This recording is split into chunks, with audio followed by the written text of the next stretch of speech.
Hello বন্ধুরা, কেমন আছেন সবাই? আজকে আপনাদের দেখাচ্ছি সৌদি আরবের একটি ফুট ওভার ব্রিজ। বিশাল এক ফুট ওভার ব্রিজ। প্রথমে বাম পাশটা দেখলেন, এবার এই সাইডটা দেখতেছেন ডান পাশ। এত বড় ফুট ওভার ব্রিজ এবং এত সুন্দর যে আসলে বলার অপেক্ষা রাখে না। আমি রিয়াদের ভিতরে এই একটা ফুট ওভার ব্রিজই দেখলাম, খুবই বড়। এত বিশাল ফুট ওভার ব্রিজ আসলে আমি এর আগে কোথাও দেখিনি আর কি, আর বাংলাদেশে তো নেই। আর এই ফুট ওভার ব্রিজ থেকে আমি যতবার এখান থেকে যাতায়াত করেছি, আমি তেমন কোনো লোক চলাচল করতে দেখিনি। একবার দেখেছিলাম দুজন লোক এটার উপর দিয়ে হেঁটে যায়। আমি এরপরে যতবারই বা আগে পরে যতবার এখান থেকে চলাচল করেছি, আসলে এখান থেকে লোকই চলাচল করতে ভেবে দেখিনি।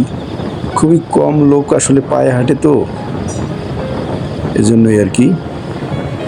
আর এই ফুট ওভার ব্রিজ করতে যে পরিমাণ টাকা ব্যয় হয়েছে দেখলেন তো বন্ধুরা, কত সুন্দর। তাতে আসলে বাংলাদেশে বড় একটা ব্রিজ হয়ে যেত, একটা আবাসিক এলাকা। তো ফুট ওভার ব্রিজটা দেখতে কেমন লেগেছে বন্ধুরা, কমেন্ট করে অবশ্যই জানাবেন।